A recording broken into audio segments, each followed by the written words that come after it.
এই জামাত ইসলামে হিন্দুরাও প্রার্থী হতে পারবে।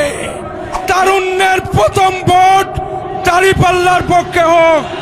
হিন্দু মুসলমান একই কাতারে দাঁড়িয়েছে, আজ জামাত ইসলামের দাঁড়িপাল্লাই ভোট দেবে। এখানে জামাত ইসলামকে মুসলমান ভাবলে হবে না। মুসলমান, হিন্দু, বৌদ্ধ, খ্রিস্টান নিয়েই আজ জামাত ইসলাম। এই জামাত ইসলামে হিন্দুরাও প্রার্থী হতে পারবে। এই জামাত ইসলামে খালি মুসলমানেরা না, হিন্দুরাও প্রার্থী হয়ে প্রমাণ করাই দেবে যে সাম্প্রদায়িক সম্প্রীতির দেশ বাংলাদেশ।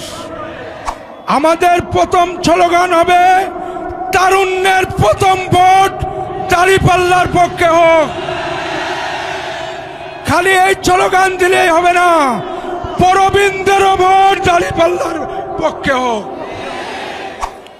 আজ এই মঞ্চে উপস্থিত আছেন ডুমুরিয়া উপজেলার জামাত ইসলামের সভাপতি মুক্তার হোসাইন, উপস্থিত আছেন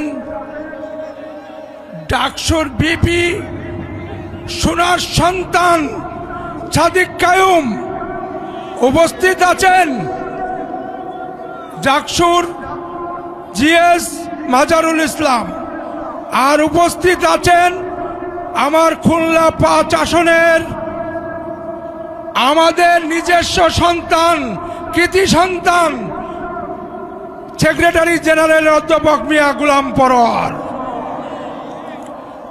আমাদের প্রথম স্লোগান হবে তারুণ্যের প্রথম ভোট দাঁড়িপাল্লার পক্ষে হোক। খালি এই স্লোগান দিলেই হবে না, পরবিন্দের ভোট দাঁড়িপাল্লার পক্ষে হোক। এই দেশে মানুষ মনে করে জামাত ইসলামী কমিউনাল দল, হিন্দু বিদ্বেষী দল না। জামাত ইসলাম জাতীয়তাবাদী শক্তিতে জাতীয় দেশ, বাংলাদেশ সম্প্রীতির দেশ, এই ইসে বিশ্বাস থেকে হিন্দু মুসলমান একই কাতারে দাঁড়িয়েছে, আজ জামাত ইসলামের দাঁড়িপাল্লাই ভোট দেবে। এখানে জামাত ইসলামকে মুসলমান ভাবলে হবে না। মুসলমান, হিন্দু, বৌদ্ধ, খ্রিস্টান নিয়েই আজ জামাত ইসলাম। এই জামাত ইসলামে হিন্দুরাও প্রার্থী হতে পারবে। এই জামাত ইসলামে খালি মুসলমানেরা না, হিন্দুরাও প্রার্থী হয়ে প্রমাণ করাই দেবে যে সাম্প্রদায়িক সম্প্রীতির দেশ বাংলাদেশ। সেই বাংলাদেশে আমরা জামাত ইসলামের দাঁড়িপাল্লা। আর আগামীতে পড়ে যায় যে অধ্যাপক মিয়া গোলাম পরোয়ার খুলনা ৫ আসন থেকে বিপুল ভোটে জয়যুক্ত করে সংসদে পাঠাতে হবেন। আপনারা রাজি আছেন? আমরা নির্বাচনের পরের দিন স্লোগানে দেখতে চাই মিয়া গোলাম পরোয়ার যেন তেন নেতা নয়, সারা বাংলাদেশের নেতা, সেক্রেটারি জেনারেল।